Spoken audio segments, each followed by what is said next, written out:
kọ́ wa nípa percentage. So mathematics in Yorùbá. A lot of àwọn ọmọ wa kọ́ bá ti rí mathematics nítorí pé wọn ò gbé yìnbó ẹ̀rù máa ń bà wọ́n pé calculation ò ní rárá o níwọ̀nba ìgbà téèyàn bá ti fara balẹ̀ sí ṣẹ́rí percentage yìí kọ́ bá ti rí percentage báyìí ẹ̀rù máa ń bà wọ́n and wọ́n kọ́ báyìí àbí wọ́n kọ́ báyìí it's still the same thing ṣòye yín ọmọ mi ó láì kó express rẹ̀ ní Yorùbá ju English lọ tó bá express rẹ̀ ní Yorùbá kò sí nǹkan tẹ́ máa gbé fún tí kò ní mọ̀ especially this calculation ṣòye yín. So now bóyá wọ́n fún ní question like this 40% of ẹ mọ̀ pé wọ́n lè kọ mathematics wọ́n lè kọ ní Yorùbá wọ́n lè kọ percentage yìí ní Yorùbá bó wọ́n máa ti mọ̀ already pé percentage yìí báyìí ni màá ṣe ṣe so of 100 for example wọ́n ní kó wá percentage of 40 of 100 off yìí ó bá ti mọ̀ pé multiplication ló mi so now 40 over 100 times yẹn off ní time 100 tí wọ́n fún ẹ bí báyìí so báwo ló ṣe máa ṣe the first thing tó gbọ́dọ̀ wá sí ọkàn èèyàn ọmọ school ni pé ẹ kọ́kọ́ wá ìtẹ́ máa fi divide the order so 0 1 bí 0 1 bí 0 1 bí 0 1 bí 1 rẹ̀ ṣe tí ó ti cancel around kí ló kó kù 40 so that's the answer 40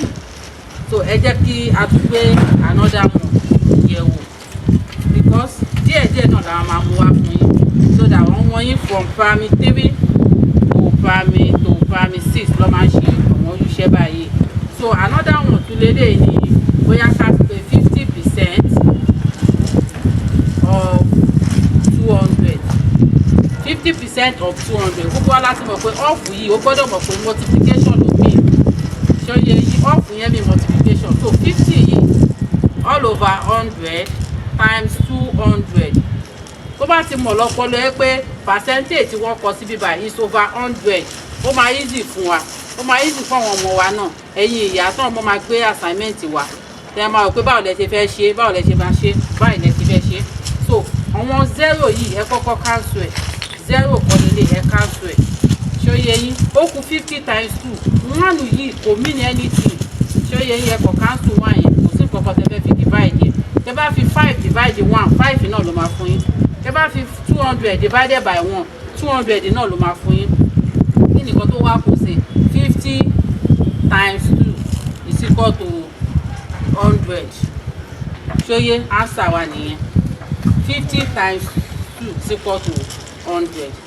ó tán that's the answer a lot of people kẹ́ bá rí inú objective báwo la ṣe fẹ́ ṣe ẹ mọ̀ pé theory lélẹ̀ theory yẹn dẹ̀ kí wọ́n fẹ́ ka ṣe o in fact àwọn institution gan tó jẹ́ 100 level wọ́n yìí máa ṣe irú ọ̀wọ́n ṣe báyìí so bóyá rí 20% of 40 báwo lẹ ṣe máa ṣe irú calculation báyìí ẹ kó bá jẹ́ ní objective ni ẹ need àti show working ẹ kọ cancel 0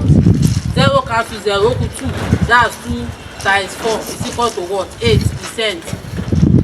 You understand 8% that's the answer but kẹ́ bá rí nínú theory because wọ́n fẹ́ mọ̀ ṣé ẹ̀dí èèyàn wò ni àbẹ̀ ṣe fún ara yín ẹ ní láti show working that's 20 over 100 times 40 0 cancel 0 10 year 1 10 year 2 the answer is 2 times 4 is equal to 8 so èwo ni ó easy nínú méjèèjì ẹ jẹ́ kí n mọ̀ nínú comment section èwo lẹ wò kókè o kí bá rí o calculate question báyìí o màá lè kọ́kọ́ ṣe èwo method wo lẹ fẹ́ lò ṣé method 1 ni àbí method 2 ẹ jẹ́ kí n mọ̀ nínú comment section ẹ ṣé.